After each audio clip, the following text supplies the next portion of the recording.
Good morning, 1003 students. I am going to go over our fact and opinion sheets for this week. We have fact and opinion sheet 11, 12, 13, 14, 15, and 16. So we will just jump right in. This is kind of what we've been doing all last week and all this week. A fact primarily is something that you can prove. An opinion is something that you can't prove. So really easy way to tell if somebody is giving their opinion as opposed to fact is if they use words like I think, I feel, I guess. So that's a shoe-in for if they're giving you an opinion. So let's just start, read the paragraph, and then follow the directions below. And we will do this together. So remember, you can do this independently. However, if you would like a little assistance or you have a question, you can go through these videos. Okay, first one is read the paragraph and follow the directions. You should visit Strawberry Bank in Portsmouth, New Hampshire. This is a settlement that is now an outdoor history museum.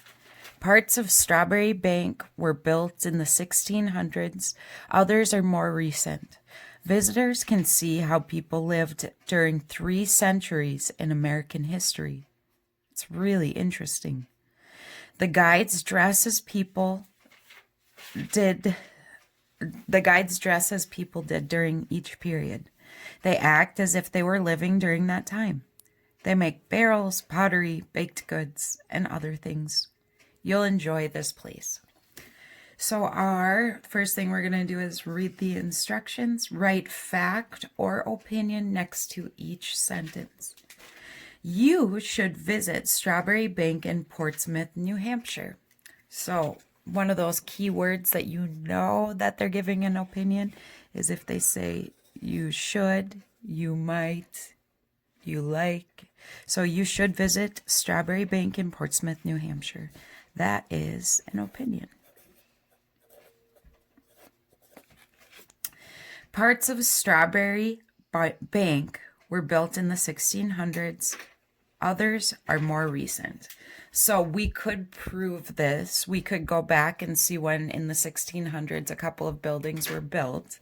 And they would probably have documentation about buildings being built that are more recent. So this is something that we could prove. So it would be a fact. It's really interesting. Fact or opinion? Opinion. Write another fact from the paragraph. So we went through, and the only fact that they used in our paragraph was parts of Strawberry Bank were built in the 1600s and others are more recent. So you should visit Strawberry Bank in Portsmouth, New Hampshire. That's an opinion. This is a settlement that is now an outdoor history museum. That to me sounds like a really good fact. So what is Strawberry Bank right now? What can we prove? That it's a settlement that is now an outdoor history museum.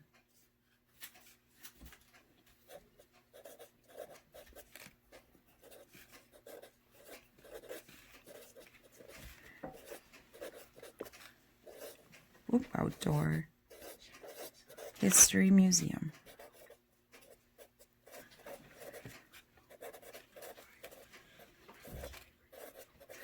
Okay, that's a good fact that we can do. And then it says write another opinion from the paragraph. So the 2 opinions that it did use were it is interesting and you should visit. So you should visit Strawberry Bank in Portsmouth, New Hampshire. This is a settlement that is now an outdoor history museum. Parts of Strawberry Bank were built in the 1600s. Others are more recent. That was another sentence they used as a fact. Visitors can see how people lived during 3 centuries in American history. It's really interesting. The guides dress as people did during each period. They act as if they were living during that time. They make barrels, pottery, baked goods, and other things. You'll enjoy this place. I can see one of you saying, Abby, you'll enjoy this place. So we'll write that down as the last opinion. You will enjoy this place.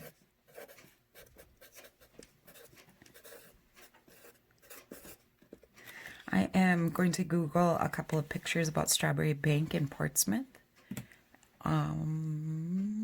So I started looking up Strawberry Bank in New Hampshire, and they have a live webcam. And right now, because of COVID-19, they're shut down. But this is their live webcam. Looks pretty simple. And they're right on the shore. So you can see the ocean in the background and the colonial houses up front. See if we can go back. That's their live webcam.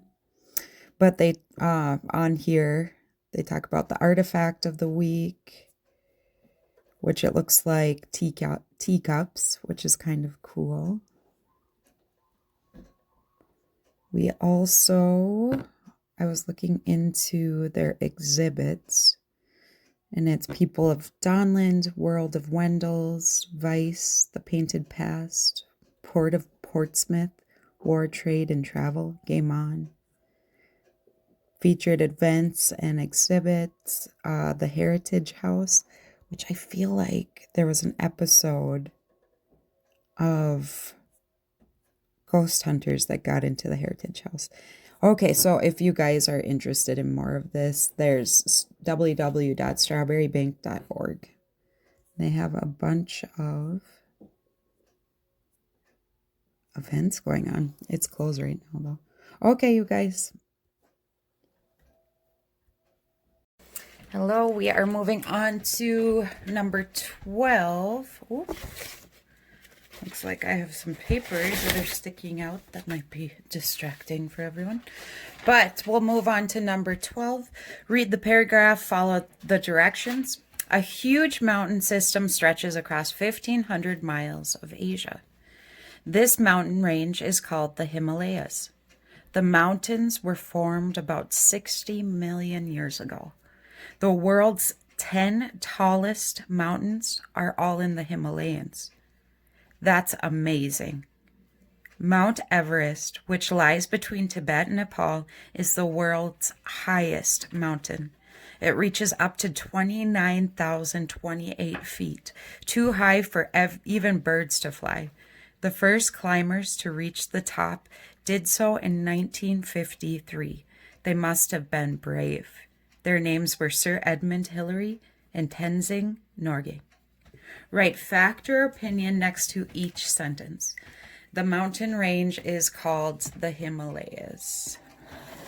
Oh, my box thing is failing. Okay, so the first one, the mountain range is called the Himalayas. Fact is something we can prove, so fact. The next one, that's amazing. The first climbers to reach the top did so in 1953. That is a fact. We can prove that. It's well documented. And write another fact from the paragraph. So the facts that they used were mountain ranges called Himalayas. First climbers reached it in 1953. And I am just looking up really quick, and the last sentence is a great fact. The names of the climbers were Sir Edmund Hillary and Tenzing Norgay. I'm just going to put first climbers' names.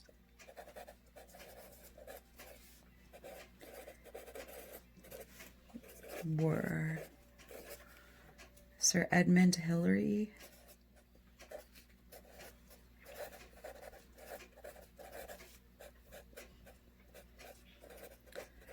and Tenzing Norgay.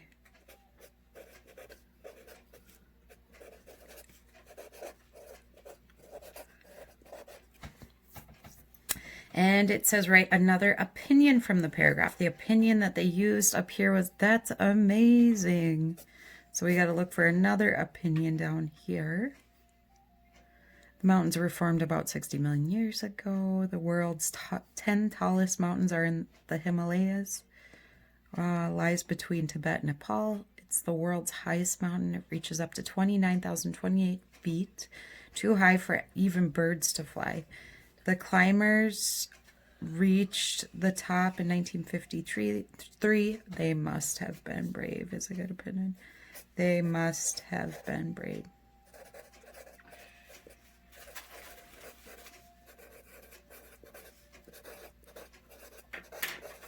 Boop.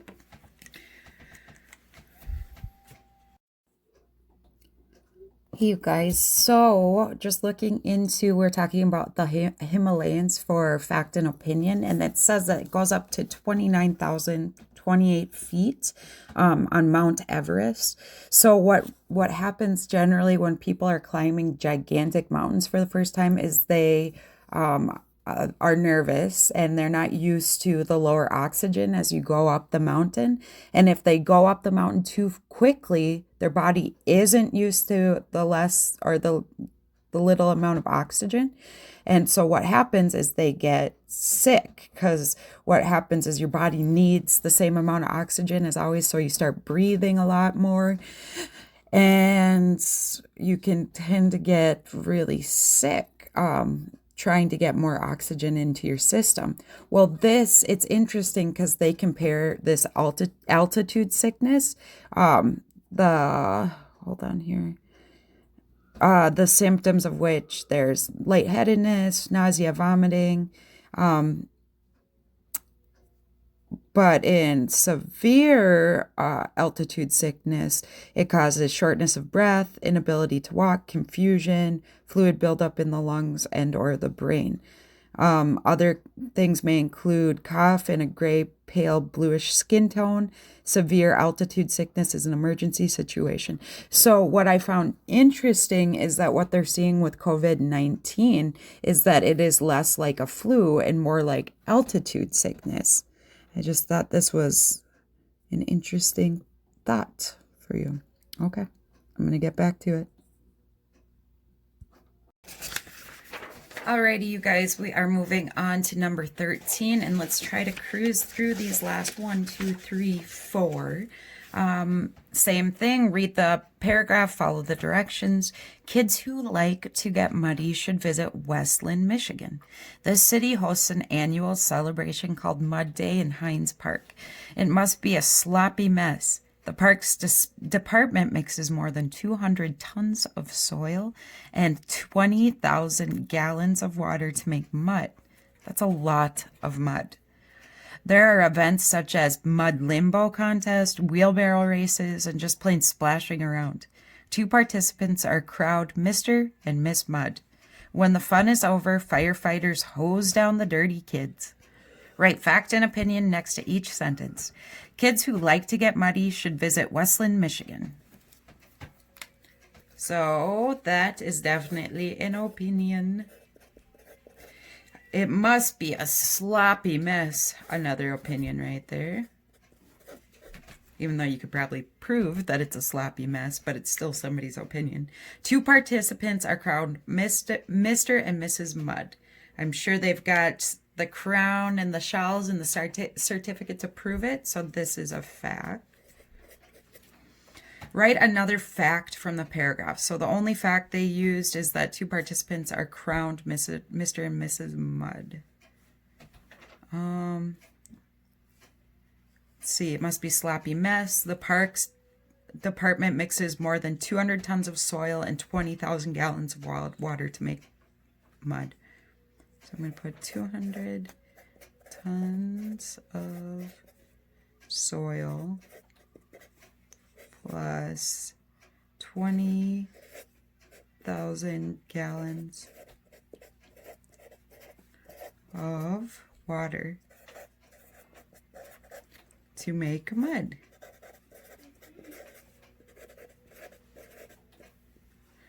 That is a fact. They probably have the water bill and the soil bill to prove that that's what they do. So that is a fact. Write another opinion from the paragraph. So they used kids like to get muddy, should visit Westland, Michigan. It must be a sloppy mess. Um, that's a lot of mud. I see a short one there, so that's a good opinion. That is a lot of mud. Which to me and to you, that is a lot of mud, but possibly to some people it is not.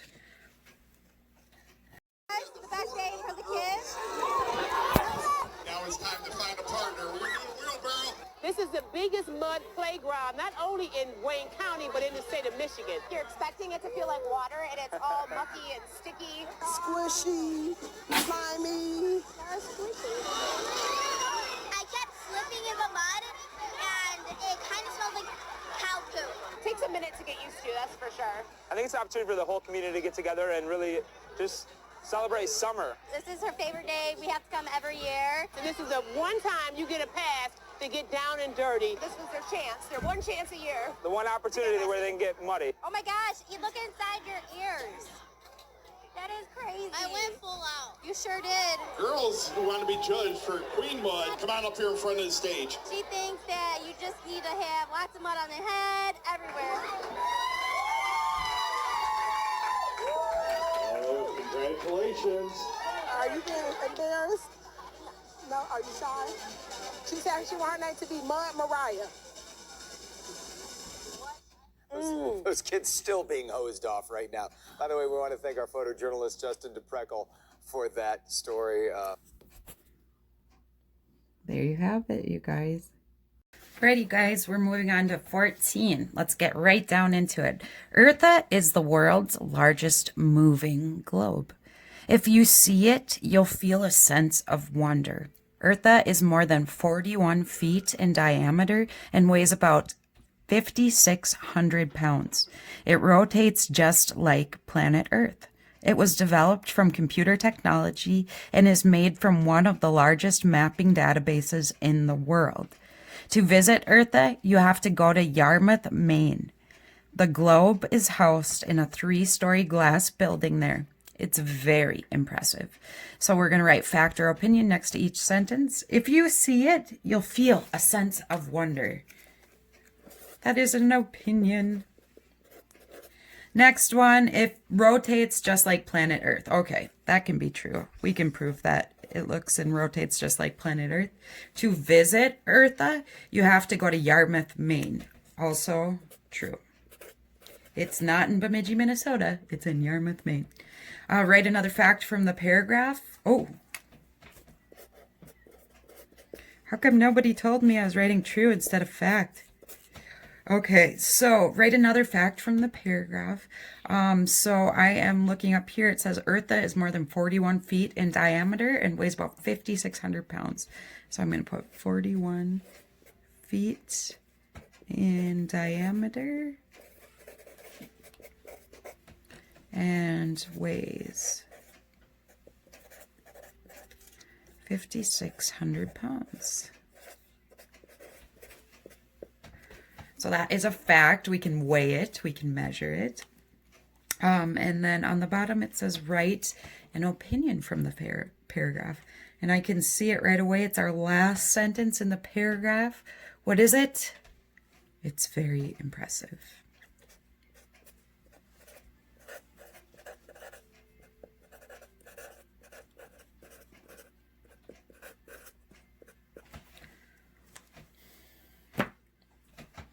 Give you about 10 seconds to finish up, you guys, and then I'm going to do a blip about Eartha.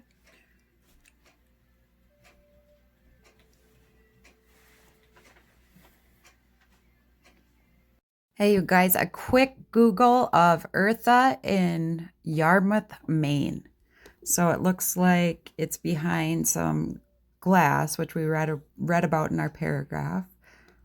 That is pretty darn impressive. Remember, again, this is 41 feet in diameter, so right through the middle it's 41 feet, and it is 5,600 pounds.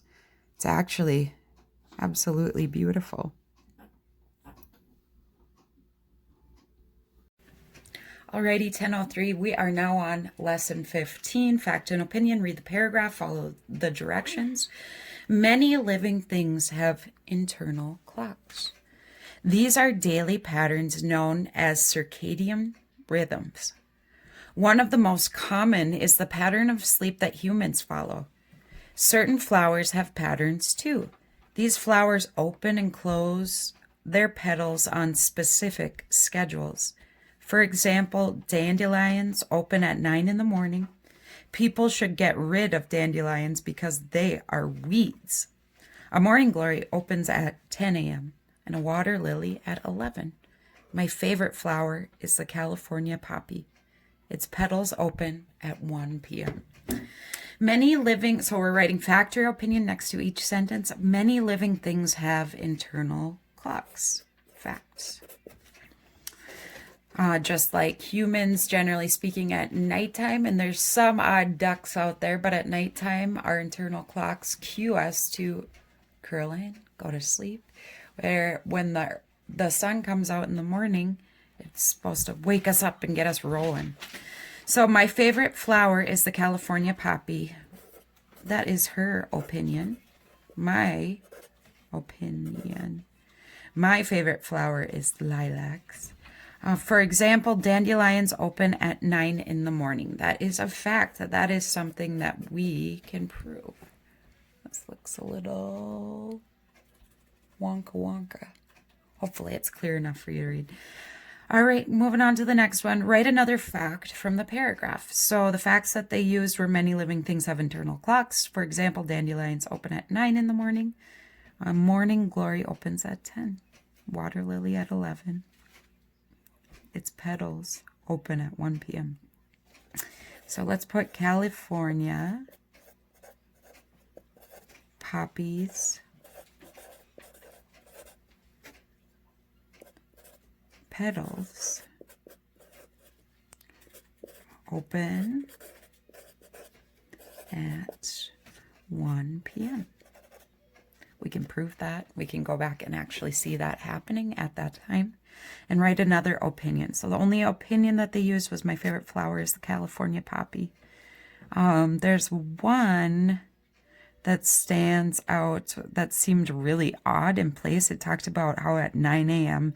the dandelion opens and that people should get rid of dandelions because they're weeds. So it just seems a really odd opinion to shove right in the middle of that, but that is an opinion. So, lions should be gotten rid of.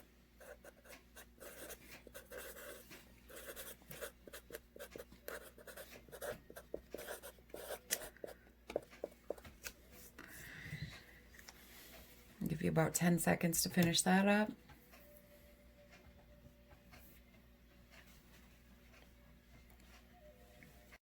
Alrighty, you guys. Oop, there's an ad in the corner, of course, but this is a flower going through its circadian rhythm. You can see at 17, 18 hours, it's almost full. At 21 hours, 23 hours, 24 hours. Super cool.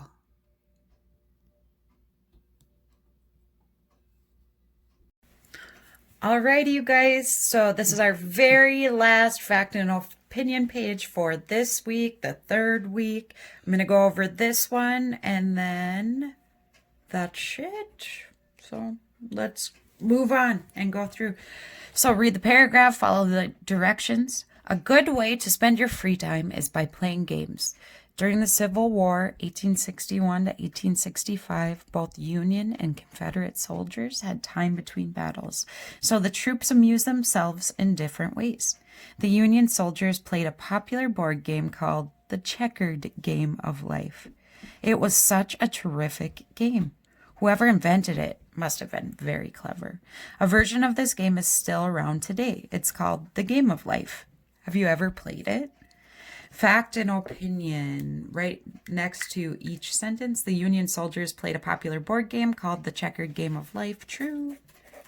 Or, gosh darn it, fact. A good way to spend your free time is by playing games. That is very much an opinion. I personally like to watch YouTube videos and paint my toenails. It was such a terrific game. So, opinion. I'm sure some people hated it. Write another fact from the paragraph. So the only fact they used is that they played the checkered game of life. And another one was during the Civil War, which was 1861 to 1865, both Union and Confederate soldiers had time between battles. So that can be proven. They can go back specifically and say the day that some battles occurred, and then the day that battles ended, and there was good chunks of time in between. So that is an opinion, or that is a fact. So I'm just going to put the Civil War was 1861 to 1865.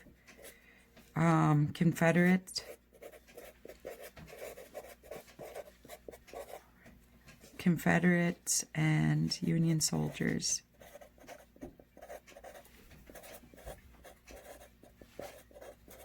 had time between battles.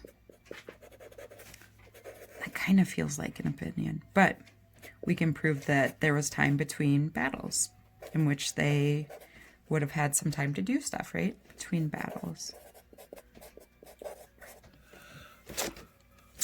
Write another opinion from the paragraph. So the opinions they used was it was a terrific game. It was a good way to spend free time. I'm looking right here. Whoever invented it must have been very clever. So I am going to write, I'm going to back out a little bit so you can see what's going on.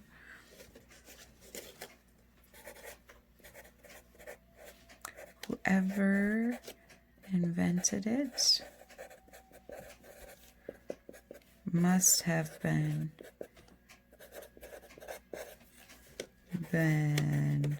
very clever. Very strange that we had this one today because recently, so Easter was on this last Sunday, it's Wednesday today, so 4 days ago, the kids and I obtained a very, very fancy version of the Game of Life in which you get to add pets to it. So we have played that twice so far in the last 4 days. It's been a blast. I recommend it. Okay, you guys, have another great week, and I will see you next week with more fact and opinion. We are getting into point of view as well. I hope this was helpful. I love you guys. I miss you guys, and I hope you're getting plenty of rest, eating really good food, and feeling great. All right, have a good day. Bye.